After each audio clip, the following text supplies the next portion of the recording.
Well, we're live, or so it looks anyway. Facebook is probably the least user-friendly way to do this. So, um, welcome to the Kawali Publishing live virtual book signing. I'm Shane, and look, we have a viewer. That actually might be me. I don't know how the numbers work. There's now 2 viewers, so it's clearly not just me.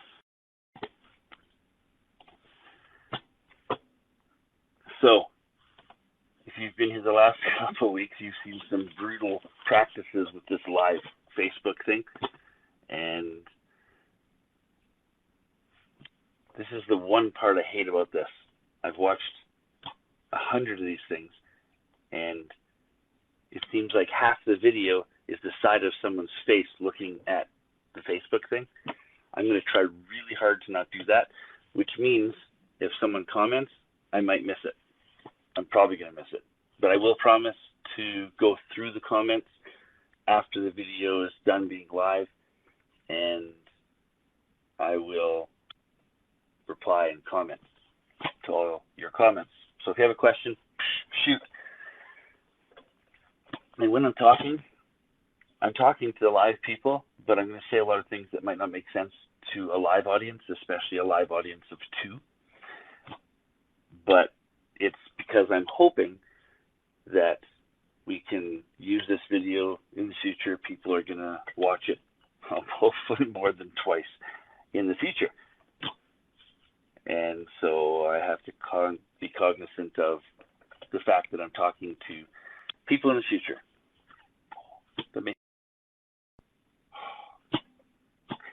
Sorry, ADHD, you may get used to that. I wanted to do a quick introduction to the live. I hate live. I want to do this stuff live. I'd love to do this. We have the coolest little bookstore in downtown St. Albert here, and I think with our new COVID rules, they would allow 2 people in there. So there would be you and I. That's it. Just the 2 of us signing my book. It would be exciting. Actually, you could all come. You just have to line up outside in the snow, which would suck too. But we won't get into that.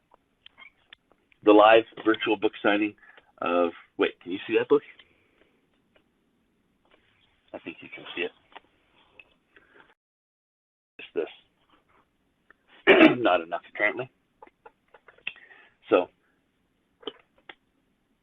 I actually haven't even tested. Like, can you hear me? Lara's here.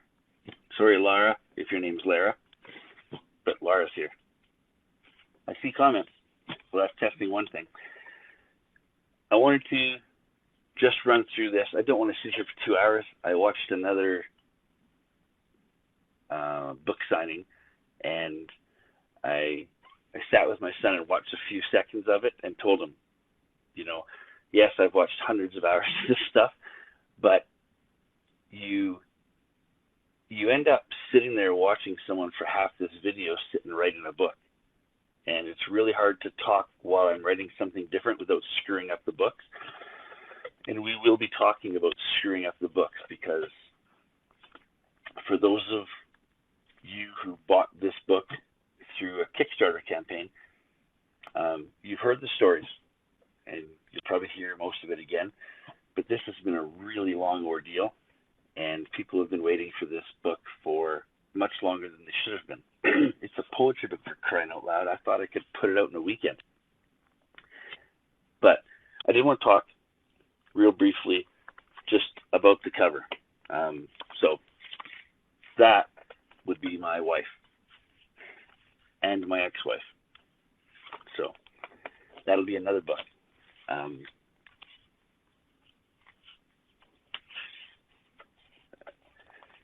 Right inside the introduction, I have this little piece about the cover, and it says, having my wife on the cover seems so natural to me, especially considering the title that we decided on. She was, after all, the cause of much of my misery and most of my happiness. The name, From Misery to Happiness, came from conversations with Kickstarter supporters and my family after many, many suggestions were vetoed over and over again. I believe in serendipity, and the final title so perfectly fits my poetic journey that nothing else could have felt this right. And that nothing else is that picture of my wife on the cover. My wife's an introvert. She's not the most excited person about having her face of a book, but deep inside I think she's okay with it because she knows not many people are going to ever see this book. So this has been fun, this book. The whole conversation. The title changed 15 times. The book cover changed. And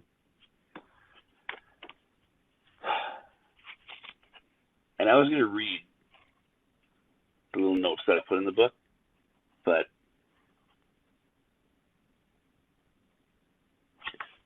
some of them are personal, and I mean, I don't know everybody that I'm signing the book for, but some of them,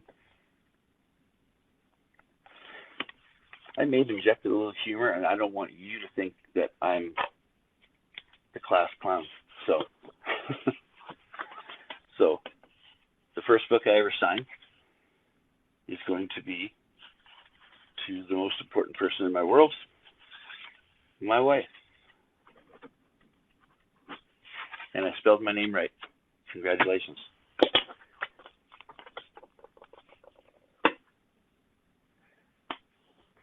I'm glad I did her book first. That makes me feel good. She's sleeping. Let's not wake her up. So yes, it's not early in the morning here, but it's early in the morning for the kind of hours this family keeps in this house. But we have to do this early in the morning because we have some people from Kickstarter from Europe and Africa, and we don't want to stress them out by doing this at 2 in the morning. Some of us went to bed at 4 in the morning. Actually, one of the kids is running around, has not gone to bed yet. So I know we'll talk about parenting stuff later. I do want to talk about the crowdfunding.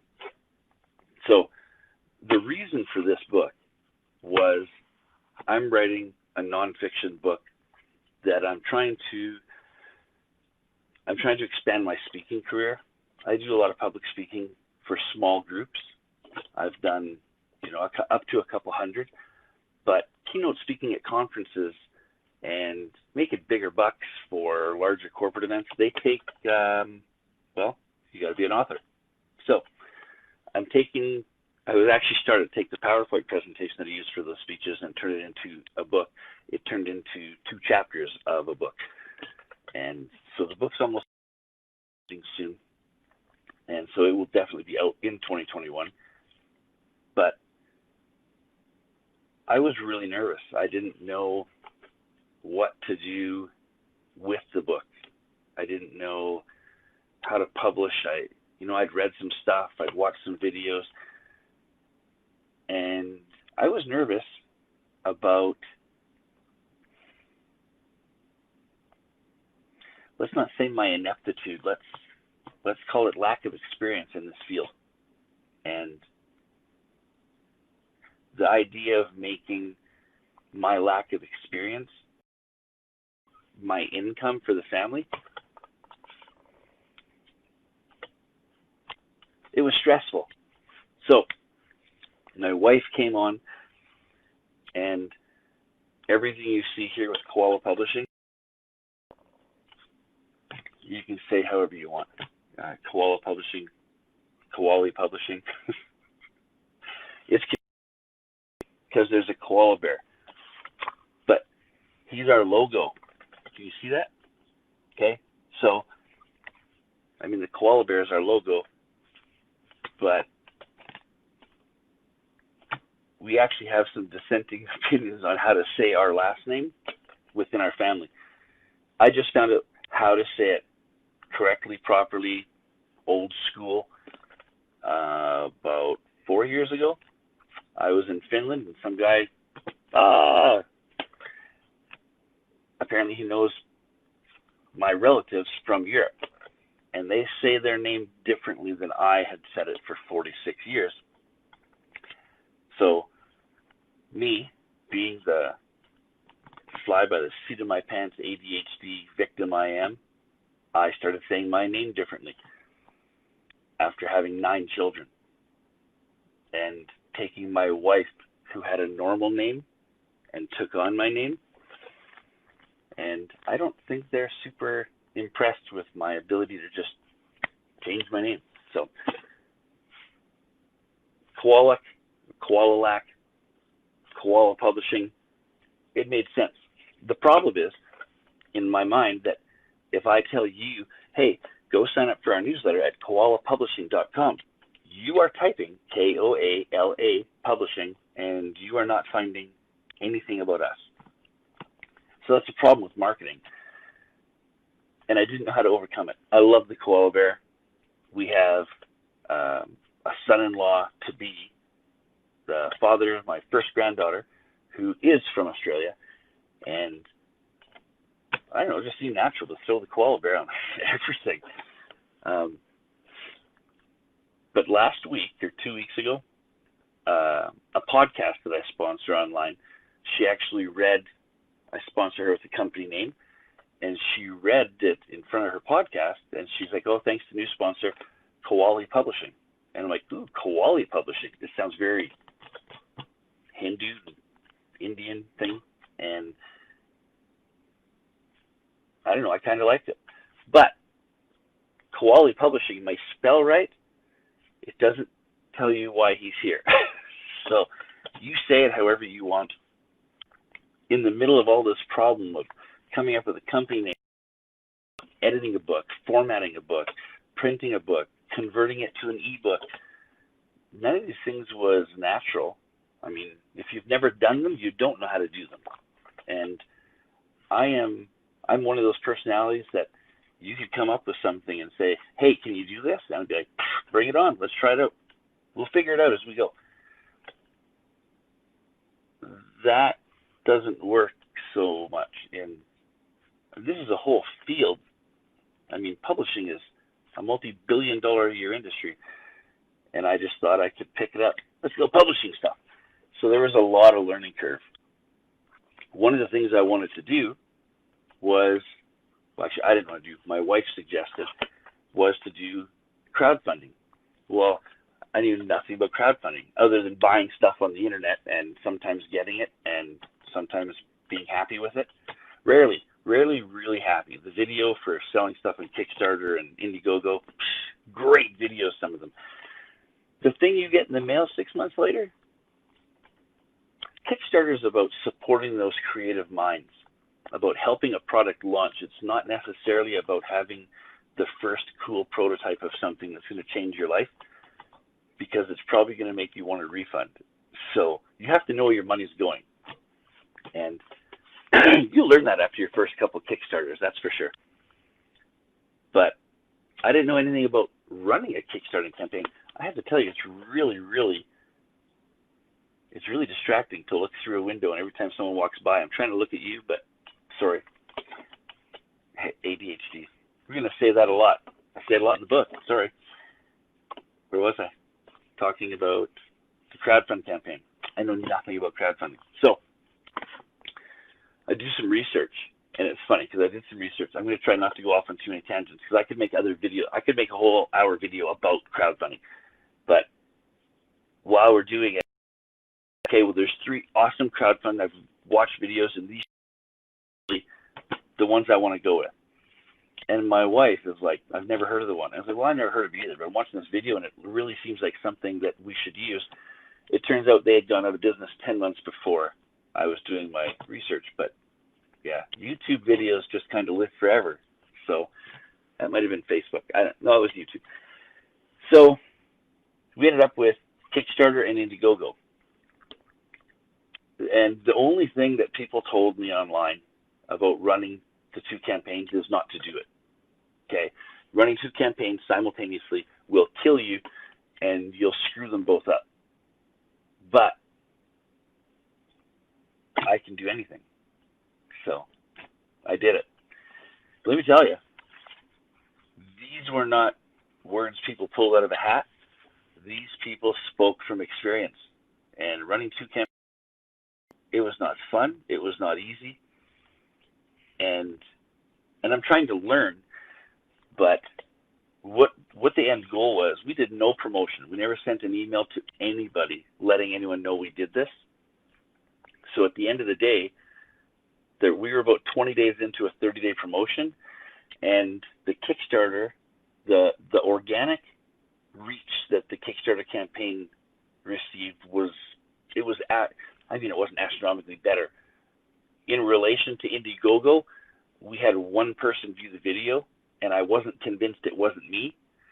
And in the Kickstarter side, I think we had 9 people view the video and 3 or 4 people purchased the book already.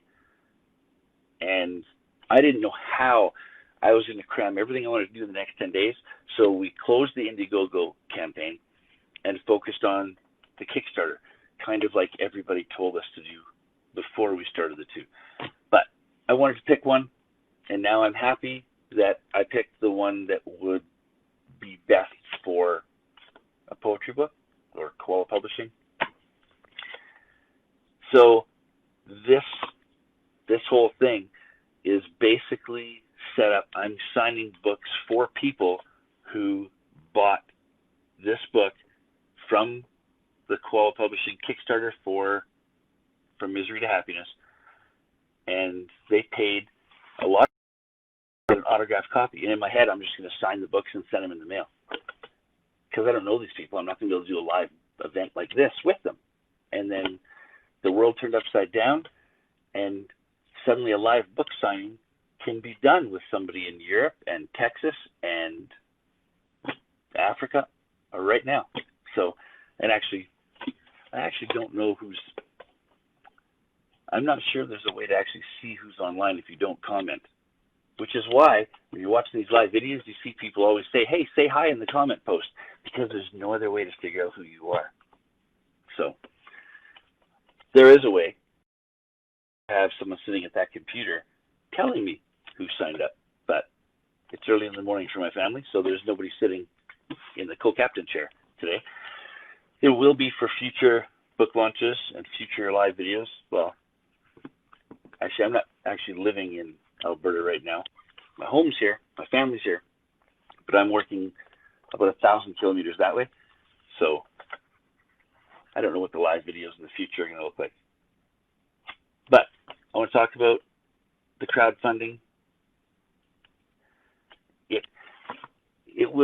It was special to me last year. This was January, I think we ran the campaign, or March, February.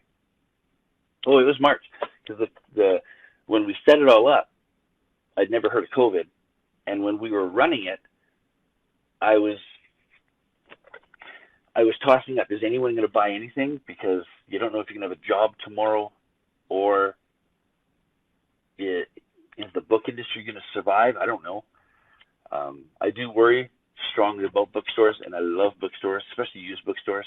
And I buy books to give away that I've read more than I buy books to read. I give away more books than I read now. And I was, to say pleasantly surprised would be an understatement. I was overwhelmed by people like Laura, if I'm saying your name wrong, it's because I can't decide which one I like best, and I don't know how you say it. So she's here, but Laura is from Africa or Portugal. It's cool. I didn't even know my 2 parents, so it'd be kind of cool to have 2 parents from 2 different continents. The cultural education at home would be cool, I would think. So Laura, what I had done, and I honestly was going to look up the price of the Kickstarter rewards. I believe the book was $20 and the autographed book was $30, and all of these people paid for the autographed book. There's a couple other I have to send out to people too, but these are the ones that get autographs. And 2 people actually paid substantially more to actually get their name in the book. And in my head, I was building this Kickstarter campaign around the future book, the book that my livelihood is going to be based on. And I actually want a page that supported the book ahead of time. And it turned out, with 0 advertising, you don't get a page full of people who are willing to pay you $90 to put their name in a book that they don't think anyone except them is ever going to see. And it turned out you could find 2 people, and 2 people who would be willing to pay that kind of money to get their name in a book was impressive. So what I did is I took those 2 people and I gave them a page. So we're going to talk about Lara and Arioch right now. I'm not going to read the because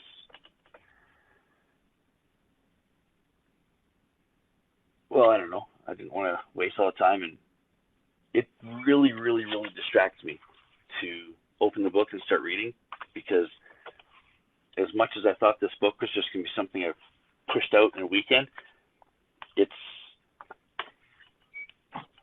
not emotional. It's just, I don't know, more personal. So, Lara, and I don't actually know if she's still in Mozambique, because she was talking about getting back. The COVID thing was turning her world upside down, as it did.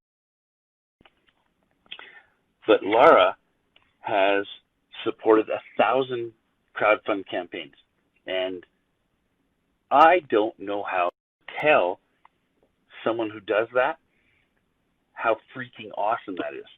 You are, I haven't been to Costco 1,000 times, and I feel like I live there. But this is some internet, and not bought something from Amazon or Walmart.com or whatever. This is someone who's gone to a website and given money to somebody on a promise that they're going to do something in the future and send you something that's going to look just like advertised. And I'm a stickler for that.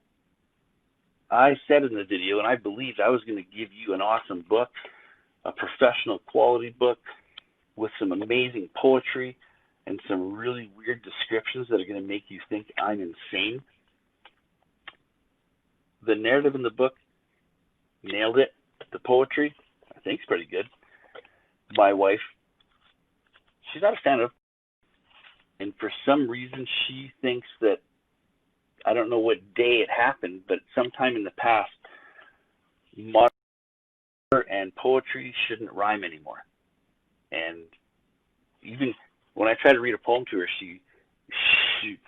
it can't get emotional because she thinks I'm reading Dr. Seuss to her. So Lara has done this 1,000 times. These books don't come. These things don't come to you. I've only bought 10 things from Kickstarter and Indiegogo, and I will tell you half of them are not as advertised. For the most part, I give someone $50 to support them on Kickstarter to get their prototype so that I'm now on their mailing list. So when they build version 2, the one that works, I can get it. I know it's coming. And to meet somebody and to have somebody who supports 1,000 different crowdfund campaigns is super cool. And I like to think that she's a connoisseur of fine Kickstarter campaigns. And so I'm really proud to be one of the ones she's chosen. And she's way over 1,000 now. This was in March. She was at 1,000. Now on the flip side, Lara buys 1,000 things every day through Kickstarter. It's possible that she just randomly clicks and buys whatever, but that's not how I'm looking at it, because I like to feel special. So, Lara, this book is for you, young lady, and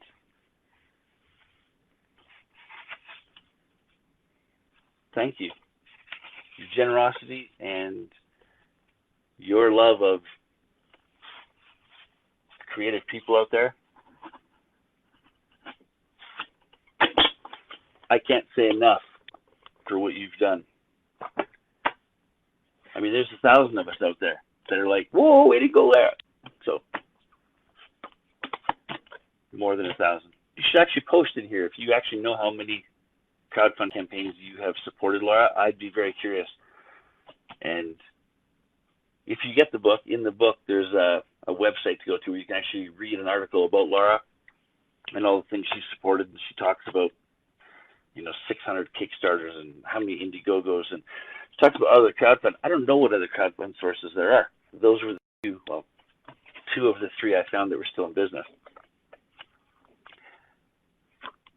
The journey of education for this project, for this book, for publishing, for writing, has been amazing. I have loved it so far, and it's one of the most important things in the world. I tell my kids, I've been homeschooling my kids. I've been helping my wife homeschool our children for over 20 years, and I can tell you that one of the most important things that I try to espouse to these children is to love learning. I don't care. I could stop formally teaching a kid at 6 years old. If he never stopped learning, he'll have a happy, successful life. Anything he wants, because he can learn how to do anything. Where if I have a genius who gets a college degree at 16 but doesn't learn or read another word after that, I don't know how you survive in this world. I mean, what you know daily, weekly, monthly expires. I thought I knew how to do Facebook Live, and they did some update a couple weeks ago. It's not the same Facebook. Looking at the how-to videos, no, there's this thing. And Helen, my daughter-in-law, was sitting here, and I'm like, look, this video says to do this, but I can't find it. And we sat here for, I don't know, it was at least half an hour. Helen can comment in there. Actually, I don't think Helen's live. I think they were going somewhere today. But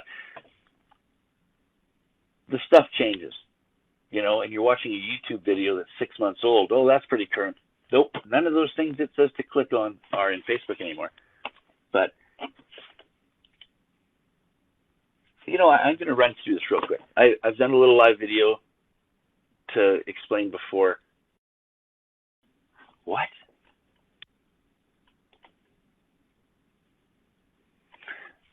I had a little thing pop up that says, sorry, we're having trouble playing this live video. I hope you weren't having trouble playing it. I was having trouble playing it. You know why? Because the Wi-Fi sucks in this house. It would be nice if my wife knew a professional geek that could resolve that problem. Someone who had some free time in their hands. Maybe a box of Cat 6 cables sitting on the corner over there. Tools in his laptop bag to make a cable and run an access point to this area of the house. That would be nice. Laura was trying to help me at 4 o'clock in the morning because I was having issues with the mic, which is why I'm wearing the headphones, because the microphone wouldn't work. And she's like, oh, did you try this? Did you try this? And it's, yeah, this is what I do for a living, Laura. And hopefully nobody who pays me to do it is watching this video, ever. So I'm going to quickly run through this fun journey. What did we get from piles of paper to this? And actually, this isn't the finished book. You guys are getting a prototype, just like Kickstarter, right? Version 2 comes out shortly.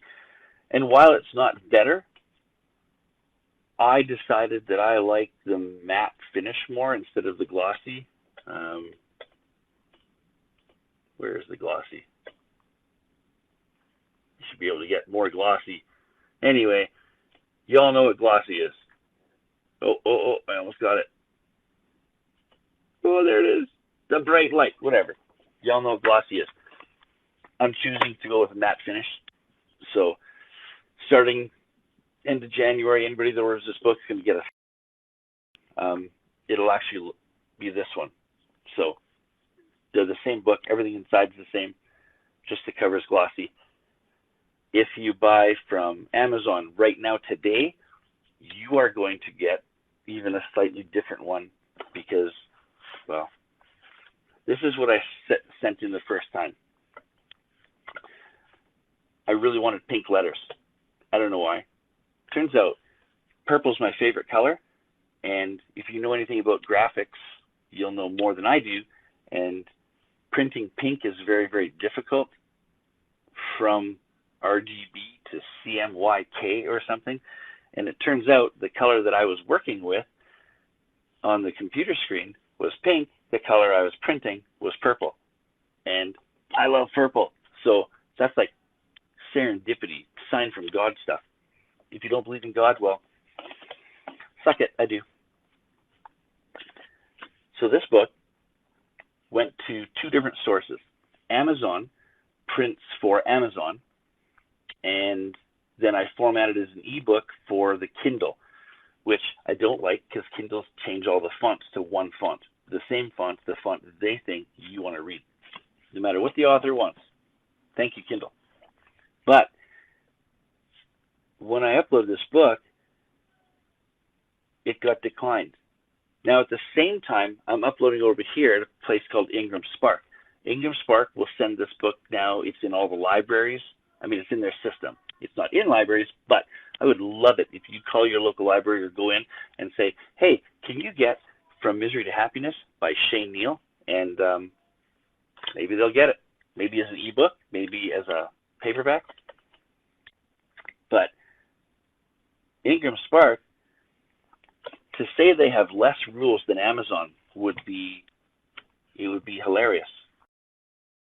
It's like Amazon has all the rules. Ingram has none. So I uploaded a book cover, actually not quite the dimensions I needed, so I actually have crop marks on top and bottom, front and back. And I'm like, well, that sucks. Apparently we're redoing the cover. So I get the proof back, and this proof took 7 weeks to get. This is a print-on-demand service, which means once I select publish, people click on it and they should have the book in a couple days, not 7 weeks. But it was March and April, and there was COVID, and everybody was giving everybody a break.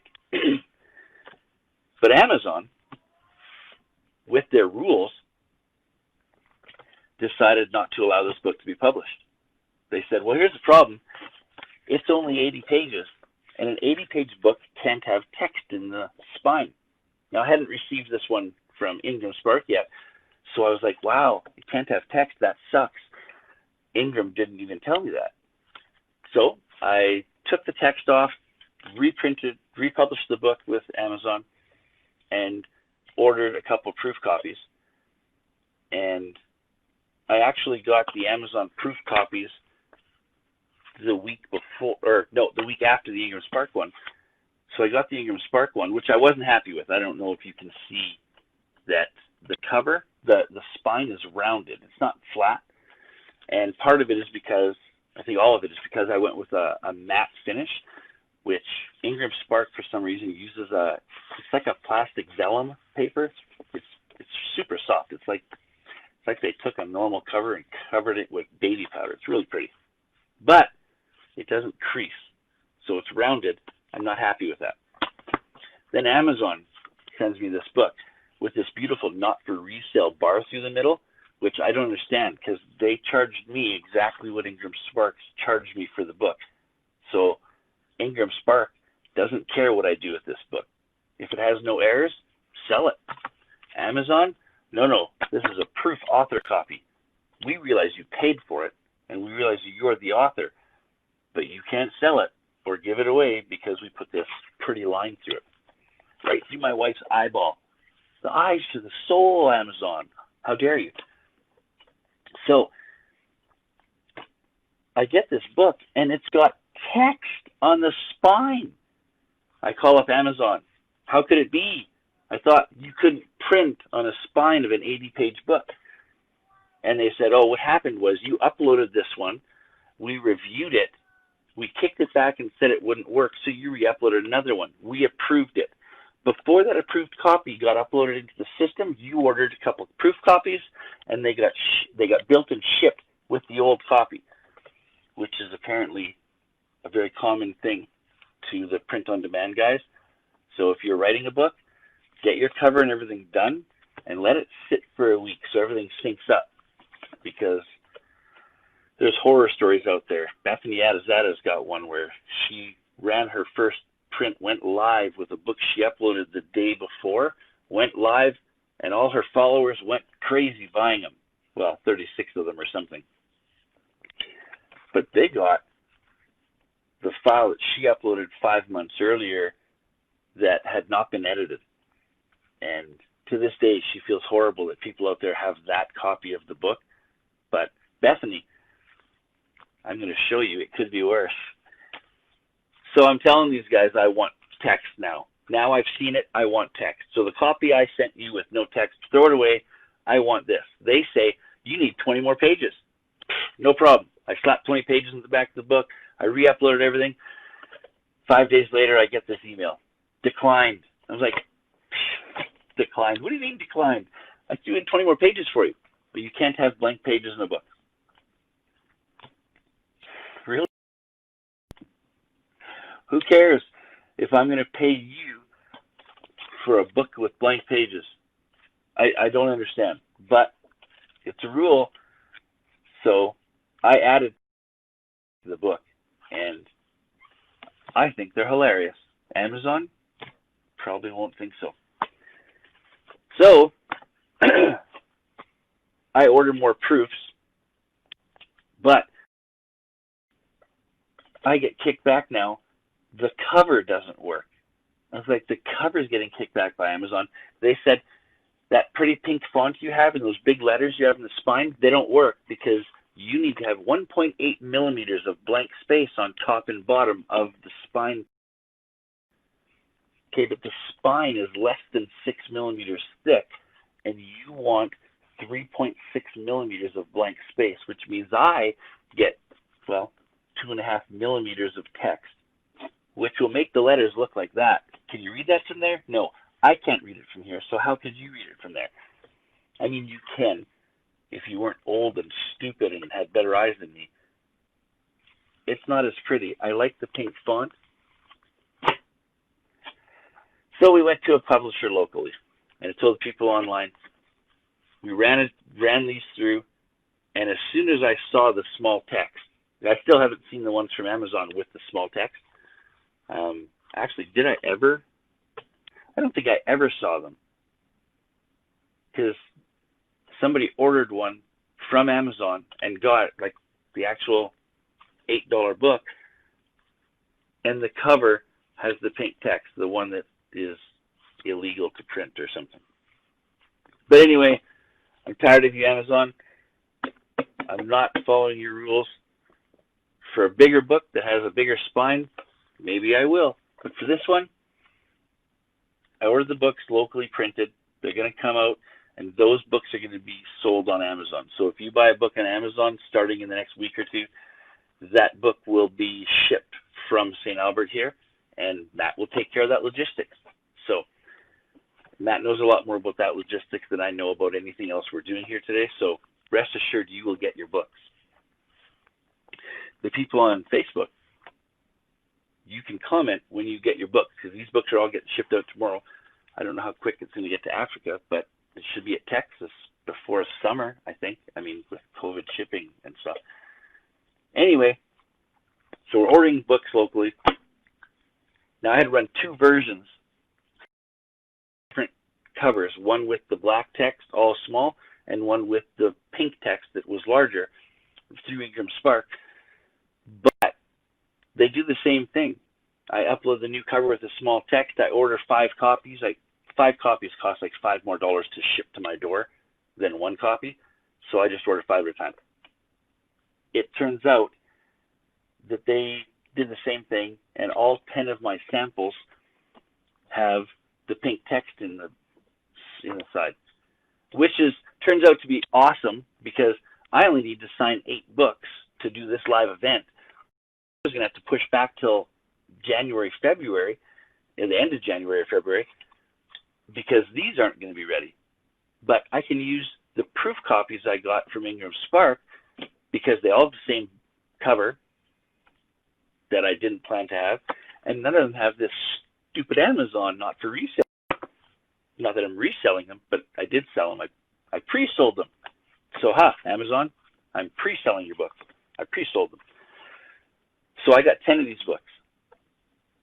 Inside each book, I've written something to each person, and from the Kickstarter campaign. But that tells me I've got 10 copies. I need 8. I can screw up 2 of them.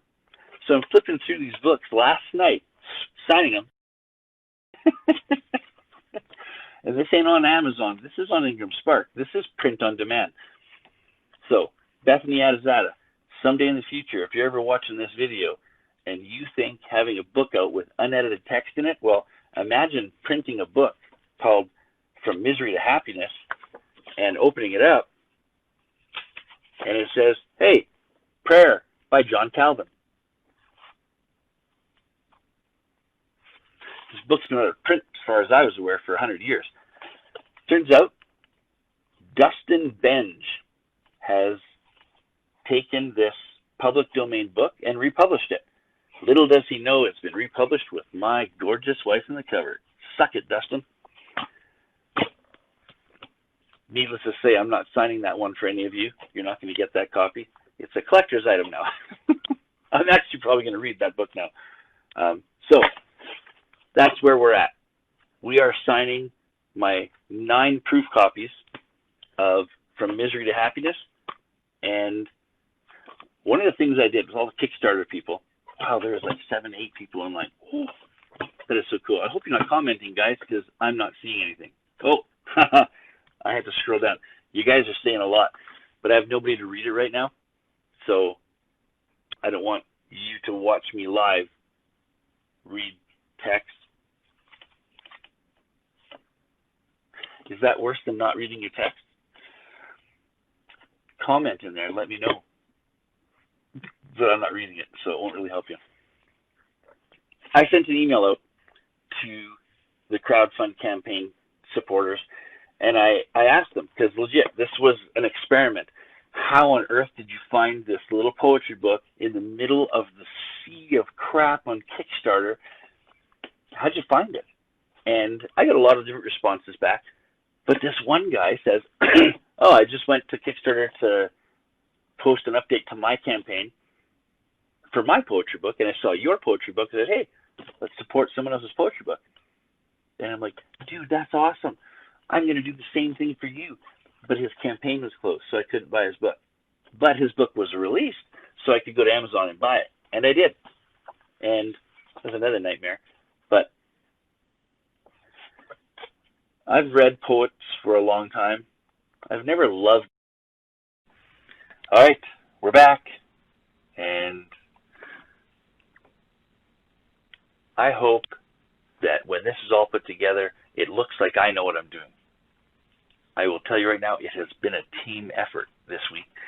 The Facebook Live video we were doing had some audio glitches, which you saw and you still see.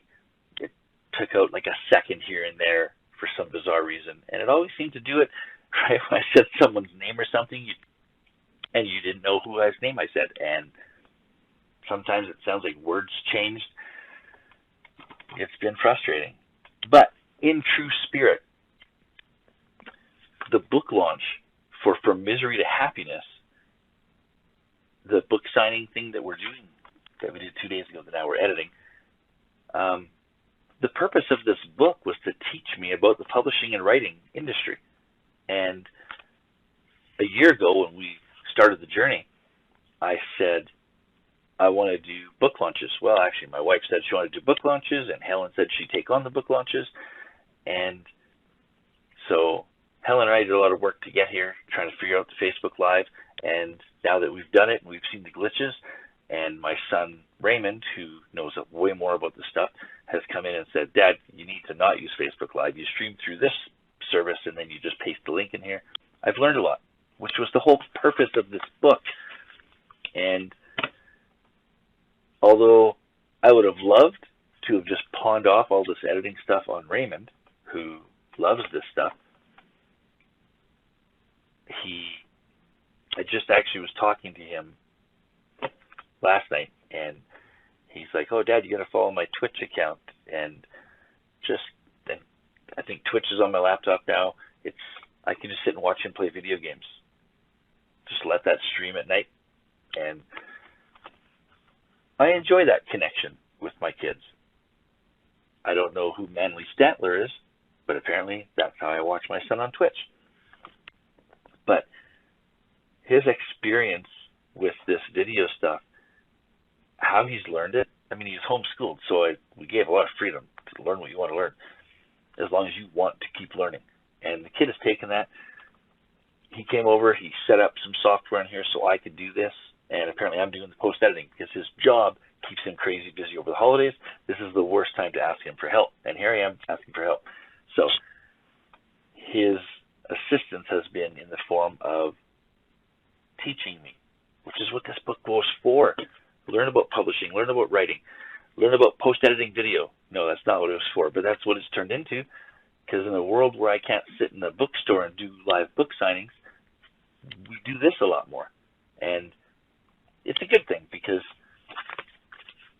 I like to think of myself as not an emotional person, but holy crap, at the end of this video I'm almost crying, which I thought was cool, because when the Facebook live stream stopped, there was a minute and 51 seconds that we were just off the air. When we downloaded the video later, I was just going to crop it out. The video was there, just no audio. But then from that point later, all the video and audio were a minute and 51 seconds out of sync, which that had to be fixed. No one, you can't even watch the video, you know. I mean, it had some good parts, like where the part where I thought I was going to cry, and I thought, oh, are people going to see my eyes watering up? Well, you don't see that, because at that point there's no emotional audio. And a couple minutes later, when the audio is getting all emotional, the video was me talking about something unrelated. So that was a benefit, which we're going to fix. So those two things will join again, and who knows how bad it looks. But if you don't like getting emotional and don't like learning about me personally, well, you're in the wrong place, because that's what we talk about here. So, but in this video, the piece that's missing, I want to take this video and add that 2 minutes. I tried lip syncing, or like lip reading the parts that I missed, but that train of thought has left the station, and with my ADHD, it is not coming back. So I don't know exactly what I was talking about, but I know I was talking about the people I met online, and you know, the people I started writing this poetry with, these people, they changed my life, my poetry life for sure. But you know, they got a page. This is 20, 30 years ago. The people I met from Canada, United States, international, they're in, I don't talk about them, but Daniela Pace. I mean, I imagine there's more than one Daniela Pace in Switzerland, so it's not like I'm calling her out. Zarla Gibson from Australia. I love these people. There probably isn't another Zarla Gibson, so I may have just called her out.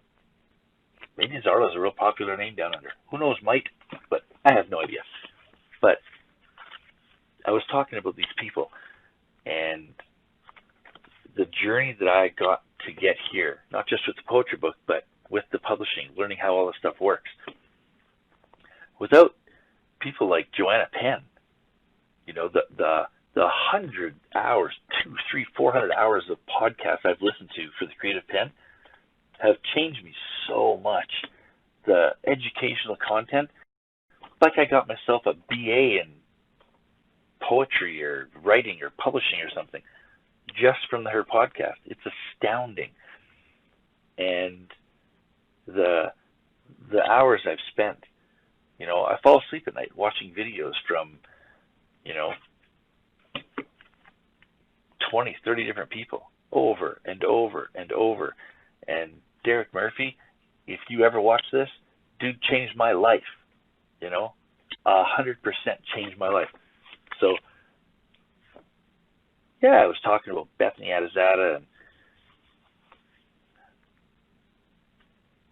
then I was going to talk about Randall McNair. Oh, I said I love poetry and I love poets, but there's all this modern poetry. I remember buying a girl that I really liked. I liked her albums, her singing, her voice, her musical lyric, the whole shebang. I thought she's awesome, and I bought a poetry book from her. I thought, oh, it'd be lyrics from songs and poetry that didn't make any lyrics. I've written hundreds of poems. I've written 40 songs. They're basically poems to music. I did not like her poetry book. I don't think there was a rhyme in the thing. It was wherever I had to get my head to understand that poetry, to let it connect with me emotionally, I couldn't get my head there.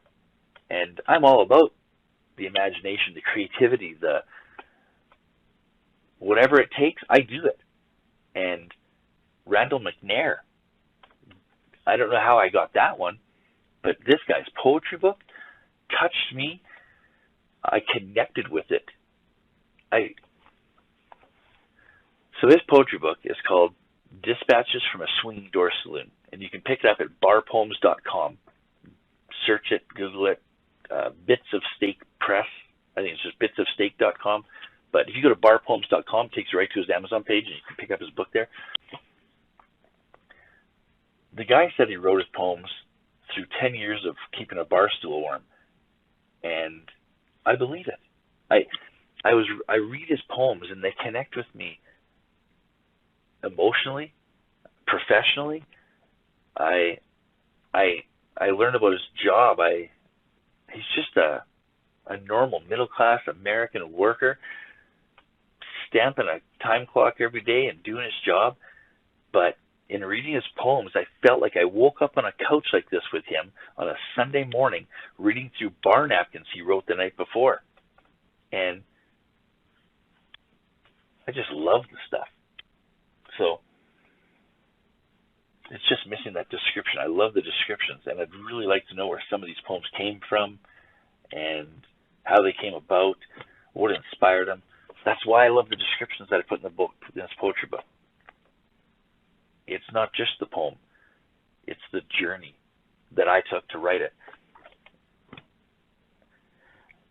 In the lip reading, I was trying to figure out what else I had missed, and I know I talked about who talks about another book and another author in his book launch, where he's promoting his book and signing his book. And, well, that would be me. This guy right here, Shane Neal. That guy would talk about another author. That's who I am. That was part of the journey to get this book. And, I mean, this book was done, kind of done. It was in Kickstarter.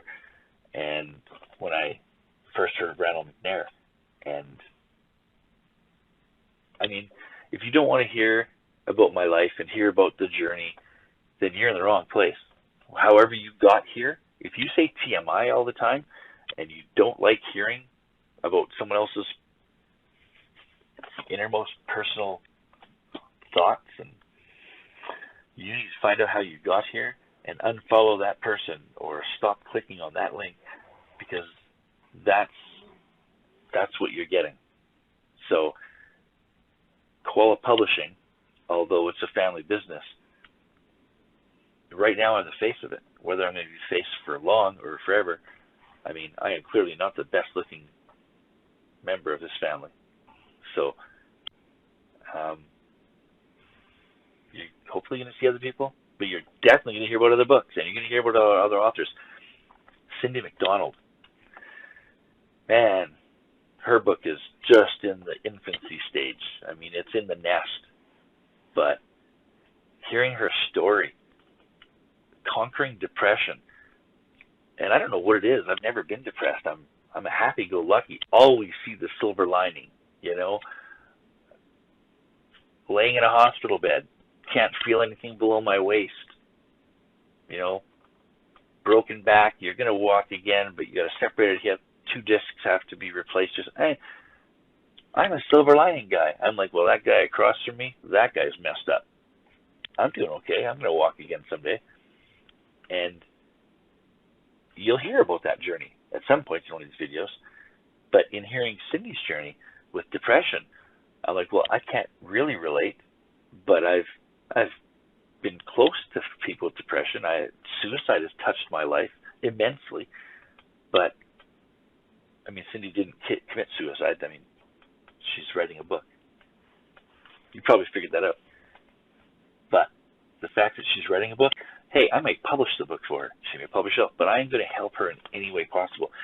And if me making little videos or writing a blog post or whatever I do, if it can help somebody else get that book from inside into paper like this or into an ebook for your e-reader, what wouldn't I do to help share that with you? You know, the more good books that are out there, the more people we can get reading, the more it elevates all writers.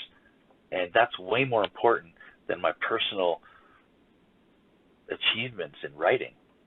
You know, I think this is a great book, and it's great poetry, and I promoted the crap out of it. From Misery to Happiness by Shane Neal. You know, if you can't read that tagline, it's a poetic journey through love, loss, and second chances. That's the story of my life. I don't know what the next poetry volume is going to be called. I've already promised a couple people that I'll write another one. I don't know how it could be this perfect. But you keep watching the video. Thank you for letting me interrupt that 2-minute video with a 10-minute video. And hopefully my post-editing skills make it as seamless as possible. And until then, I will see you again in other videos and get back to the next, whatever, 20, 30 minutes. I don't know what's left. But I hope you enjoy it as much as I enjoyed sharing it with you. And I look forward to commenting here, wherever it is, and hopefully I see it. I will absolutely respond if I respond to Shane, or somebody will respond as Kawali Publishing and tag me in it. Thank you very much, and we will see you guys soon. Well, so they're telling me I'm frozen, but like I said, I love to talk to you guys, but the video is being recorded, I hope, and I want this to go. Look at it now, and Lara's and Jordan. So I don't know if this is still recording. Apparently it's frozen, at least on one person's screen. Probably more because there's 2 viewers now. So anyway, It's Divya was talking about modern poetry, and she said it's poetry for people who don't like poems. And that's exactly how I feel. There's no rhyme. I was reading a poetry book about a year ago, and in the poetry book, I turn a page, and there's a word there. One word. And I thought, oh, they're going to spread a poem across, 20 pages? Use up some room? Where have I seen that before? I turn the next page, there's another poem. I turn back, no. This person thinks that that word is a poem.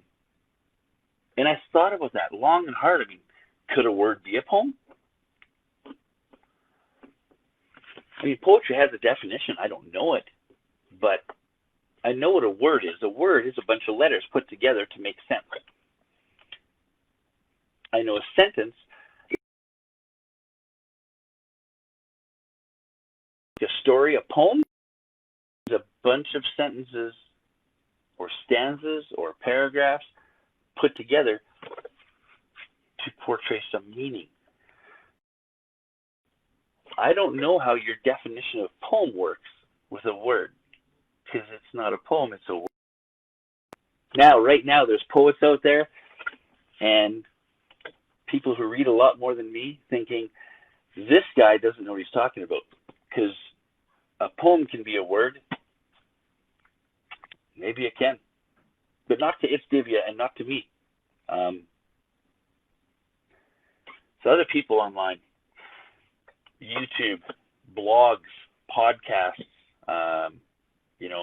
Bethany added that I've watched every one of her videos, and there are other people who I really like, but I find it hard to watch them for one reason or another. I mean, you guys are going to watch me and you're going to be like, oh, the ADHD kills me. Oh, his voice kills me. Oh, what's with his hair?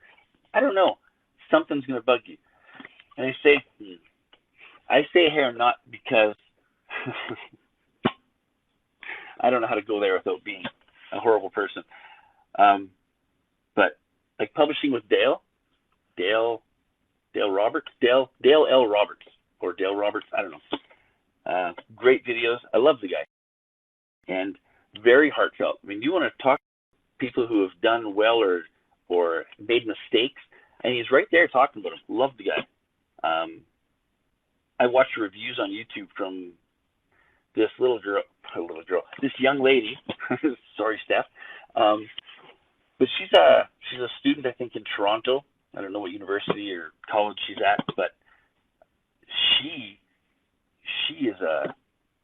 a voracious reader. She's like, who wants to join my 50 book a year club? And I'm like, you buy 50 books a year and give them away?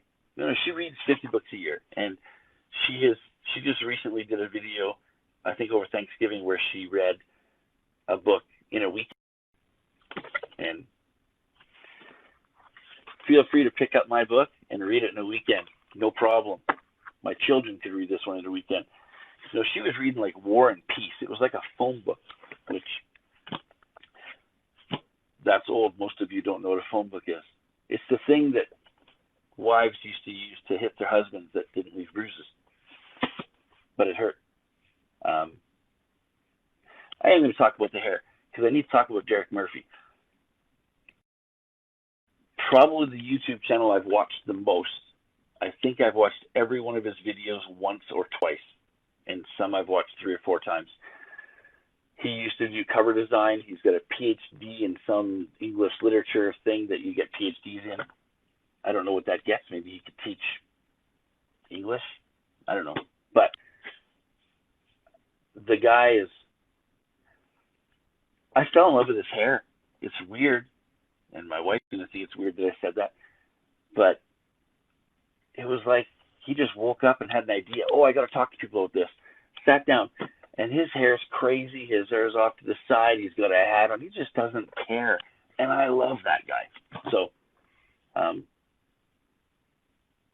I think I care more, but not a lot. You know what I don't care about? Rules. Yeah. How would you have guessed? I think your name's I again. Not sure how to say all these names. But when you get this book, the cover adheres to some rules. In graphics, there's a rule where you should only have 3 fonts or 3 changes in anything. The human eye, if you have 7 fonts, it's not seeing it. So this is all one font, but this one's purple, pinkish purple. So it's like 2 fonts. And then Shane Neal, another font. The inside of the book, it should be, maybe 2 fonts, a chapter heading, and then a body font that follows through the entire book. This book, it's not so much like that because every page almost has a different font because these 32 poems is in a different font. And we'll have another video where we talk about this and why this happened. But the girl who's designing my cover for my nonfiction book, let's just say she wasn't impressed. You can't do that. And my common response to someone saying you can't do something is not, let me contemplate that. Let me look at the options. It's mostly, yes, I can. Even if doing that is a stupid thing, it's like a challenge, and stupid people like stupid challenges. I think this was a good challenge. I don't think there's a downside to having the different fonts. I hope. There's other purposes, but like I said, we'll talk about that.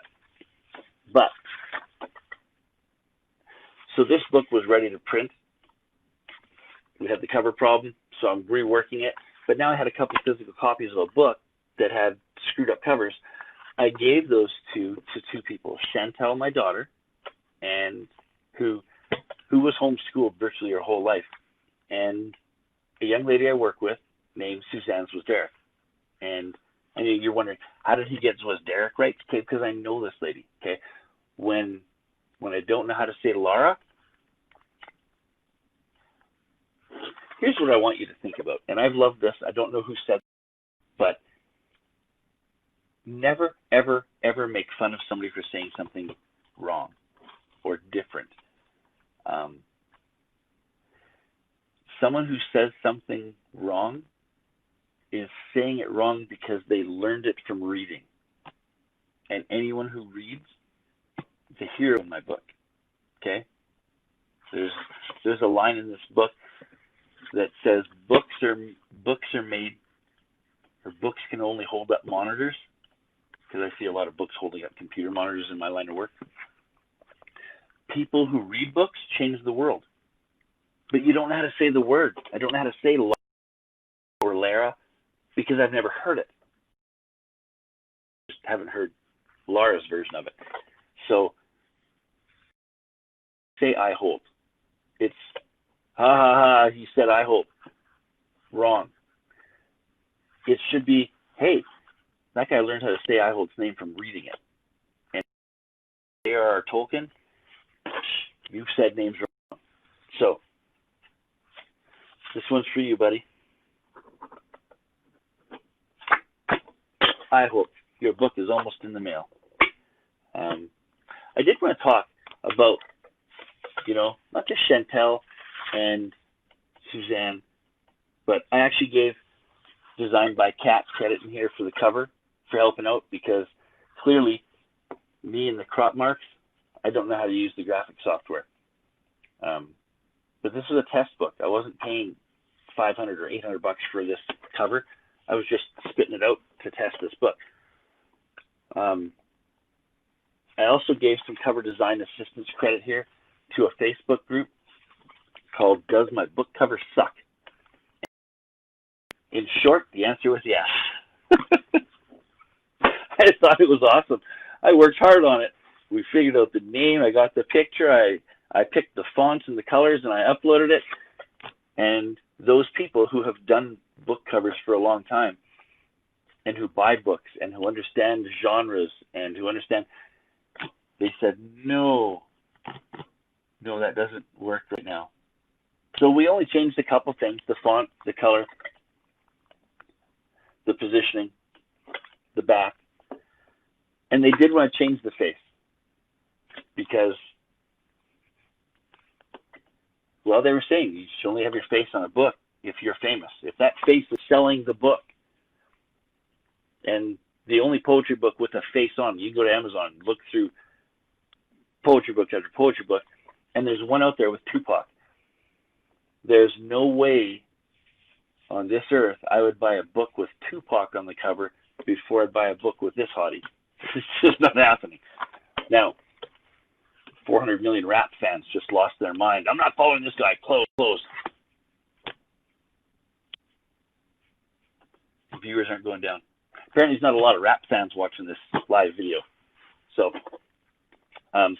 one of the things that we did was released an ARC copy of the book too, and that sent out that crappy old version that has a lot of changes in it.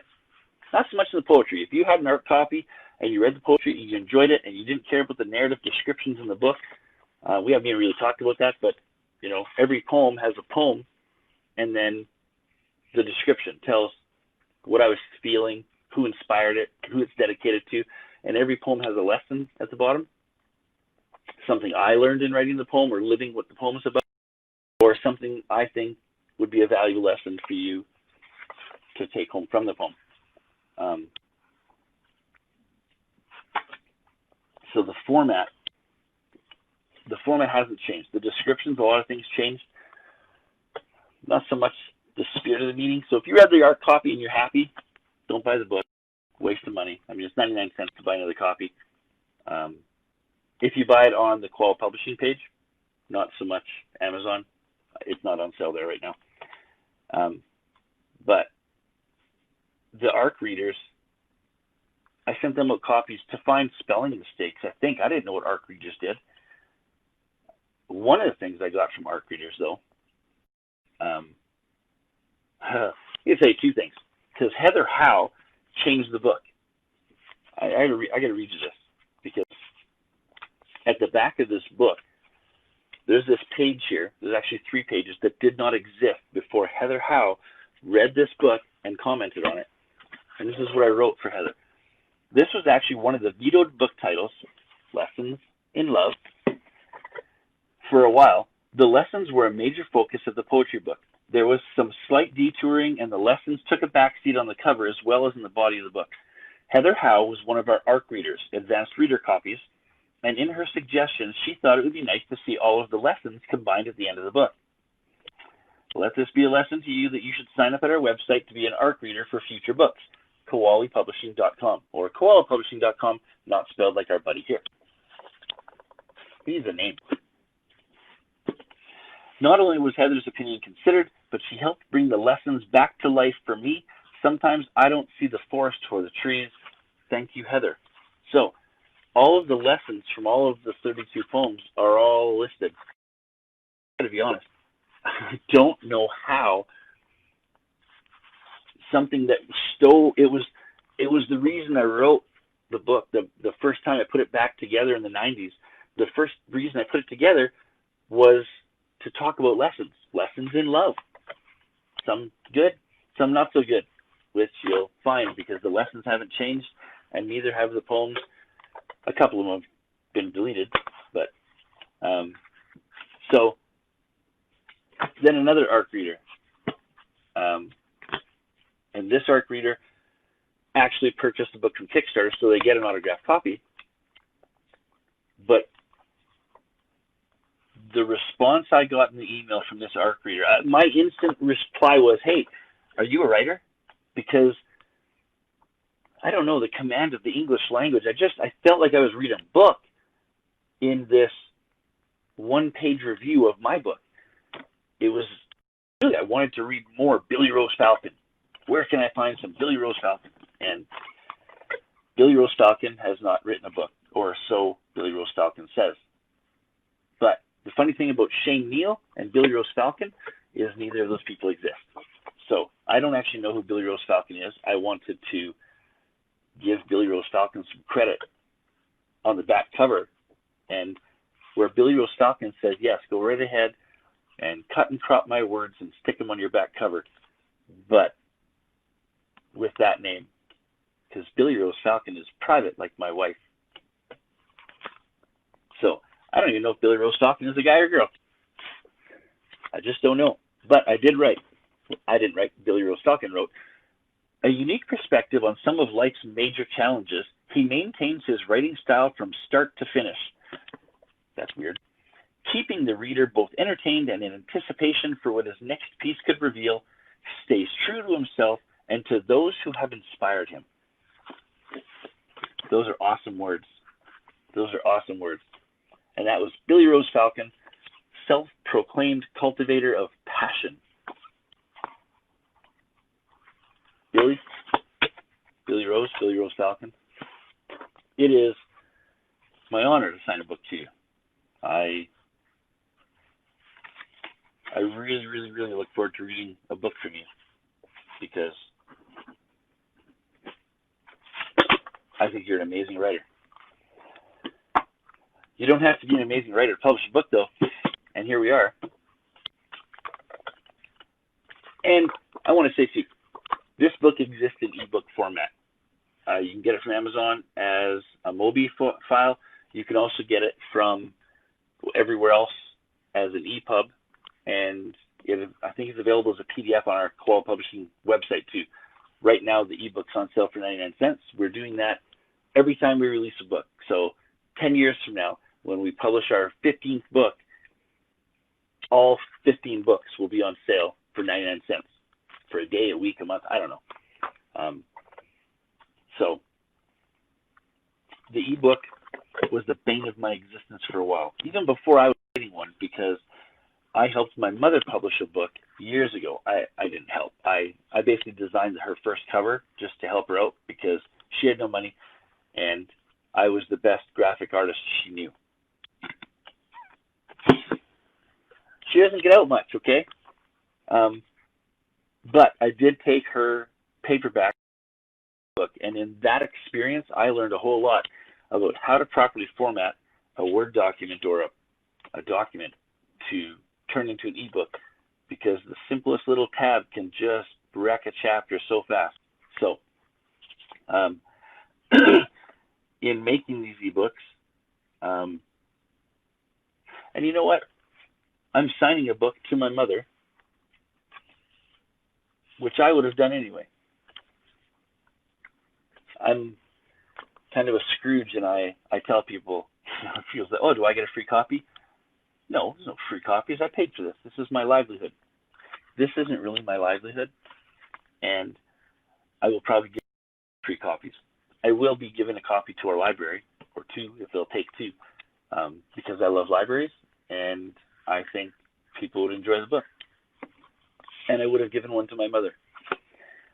But my mother, being the mother she is, she's amazing, and she decided, the minute she heard that I had this Kickstarter campaign, she went and bought a copy.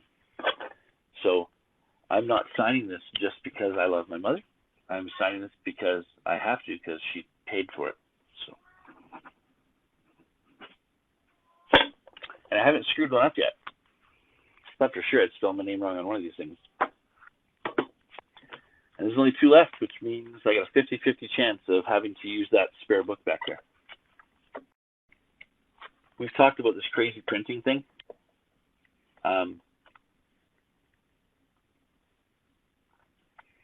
The people on Kickstarter were supposed to get this book in June.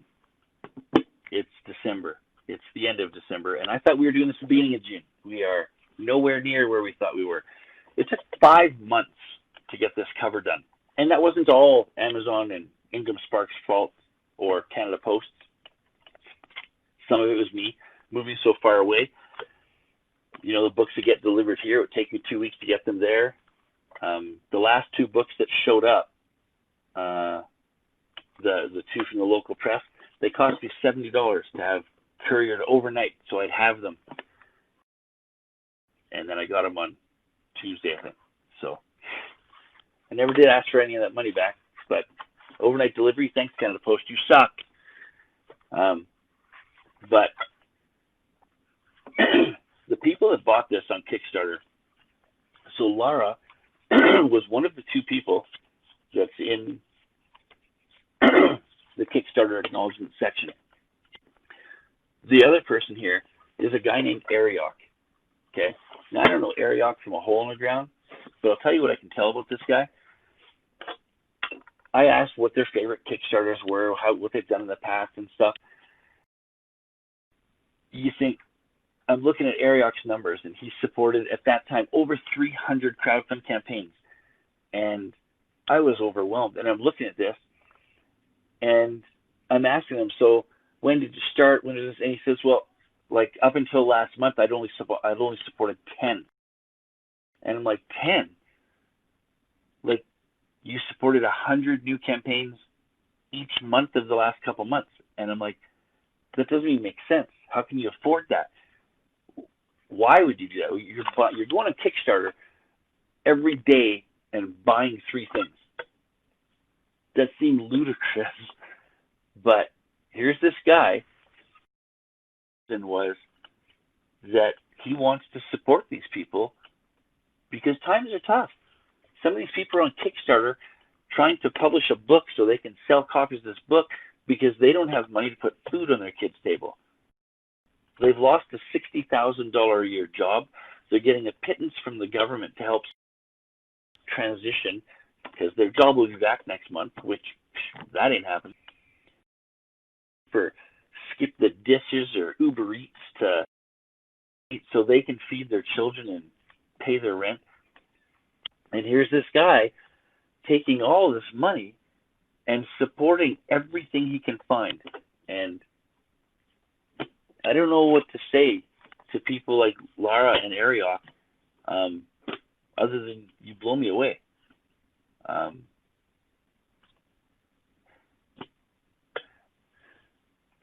I do like to talk to people about the difference between empathy and compassion, and I don't know how I don't know how to properly convey how important I think it is for people to do what you guys are doing.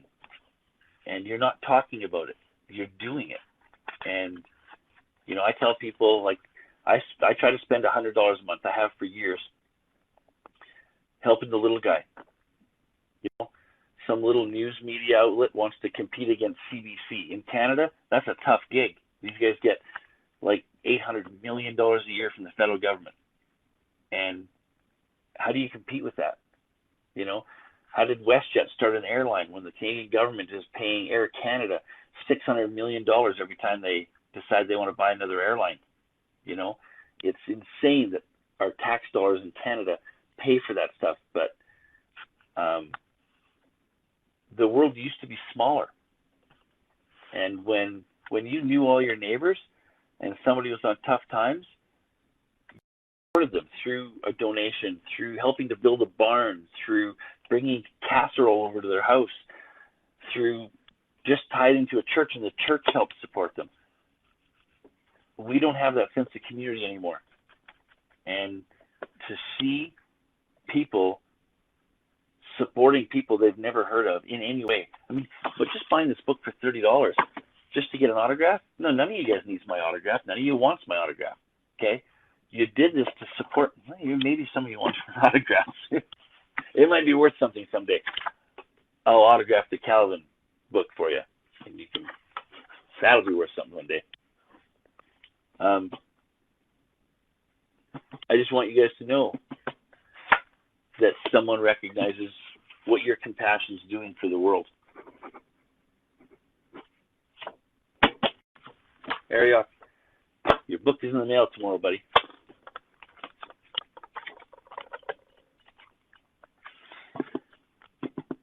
I want to take, there's not a lot of viewers on, and somehow that makes me feel better right now. If you guys thought this video and any video I ever make was about focus, one thing, we're just going to talk about books or publishing, that's not how I work. Sorry about that. And I didn't want this video to be an hour long.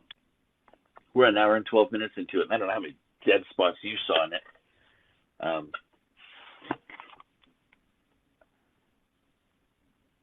You know, when I opened the first book,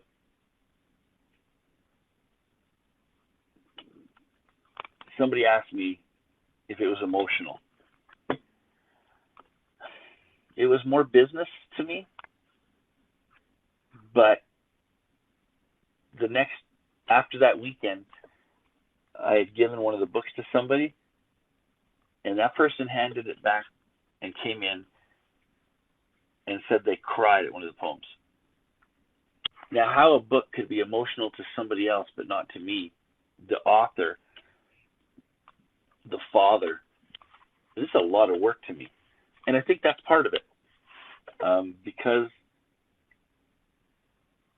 it's not just writing poems and writing descriptions and talking about my life. It's 30, 40 hours of formatting. It's editing. I don't know that it's not personal, but this book represents more to me than just a poetry book or the start of my author career.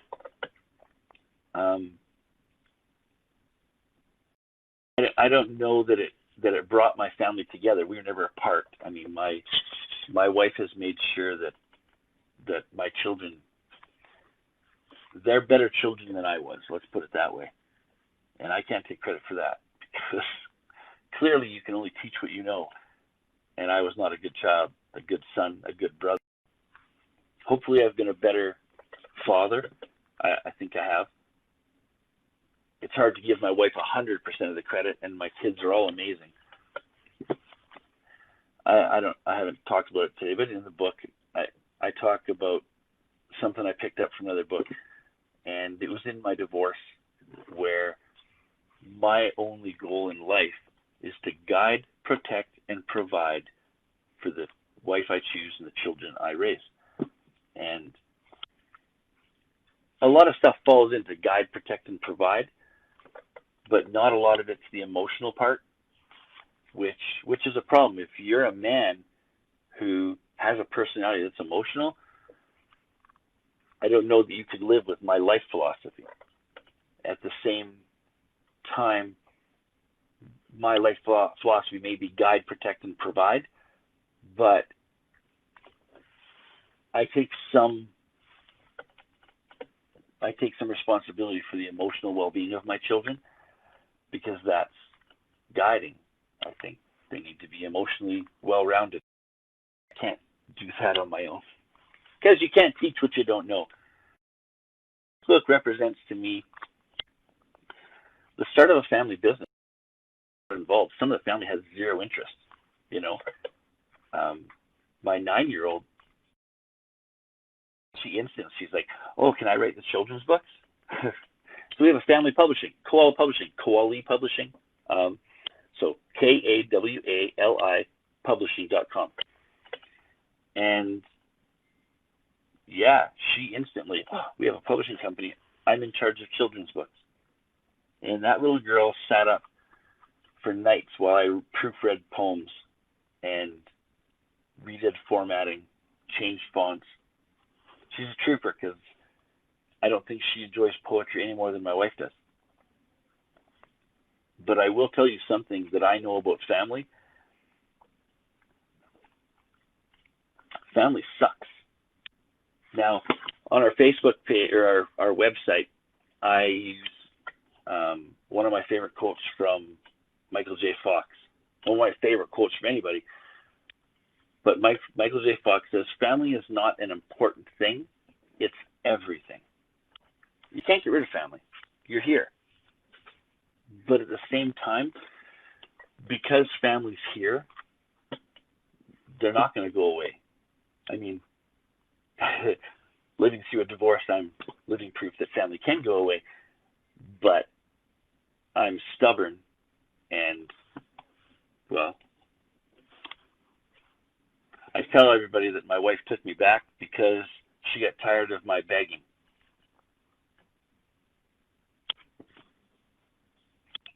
I probably think that's probably true. That's probably accurate. It's possible that she came to her senses, but more than likely it was just tired of my begging.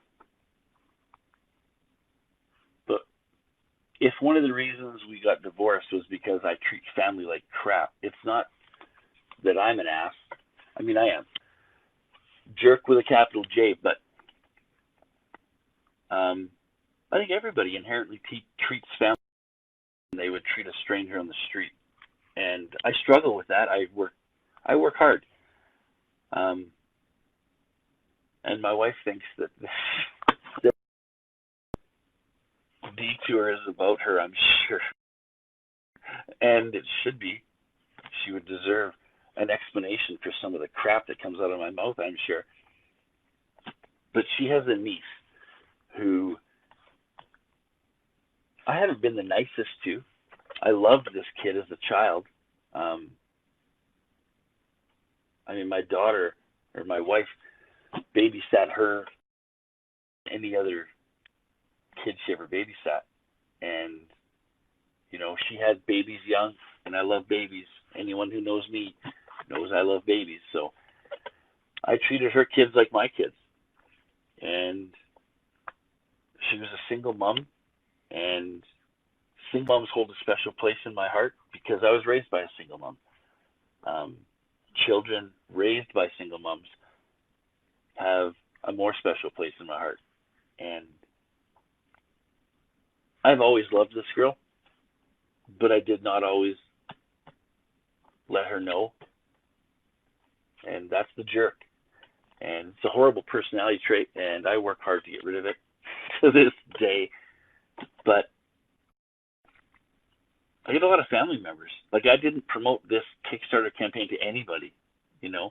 A couple family members knew. But, I mean, I have hundreds of friends on Facebook, on LinkedIn, from IT professionals to Scout Canada volunteers to search and rescue. I mean, I do a lot of stuff. There was times when I was volunteering more than 40 hours a week between the Children's Festival, and I was teaching in the library to senior citizens, and there's a lot of crap in my life, and I like to be busy. But in the middle of it all, 8 people bought an autographed copy of this book from Kickstarter, and one of them was my niece, my wife's niece, my wife's sister's daughter. And to say that I was surprised to see her in that Kickstarter campaign would be an understatement. I was stunned. And, I remember talking to her, and she's, congratulations, Uncle Shane. I don't know that I've ever said congratulations to her. Raising daughters on your own. I mean, she's got a guy now. I hope that works out for her. But, the father of her children wasn't there. And I'm ashamed to admit, as a guy, that I wasn't there for her either.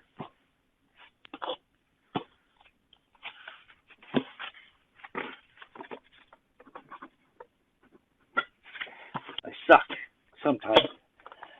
But that's it. Big books. Ashley, your book will be in the mail. Maybe not tomorrow, because I do have to send out an email to everybody in Kickstarter. I'm going to give you another opportunity to correct your address. I know Ashley has moved. She is in, what did she say, Lebanon? The book fell. So I will be sending out an email saying, where do you want the book? Because where you are, where you're going to be when whatever postal service brings it to you. And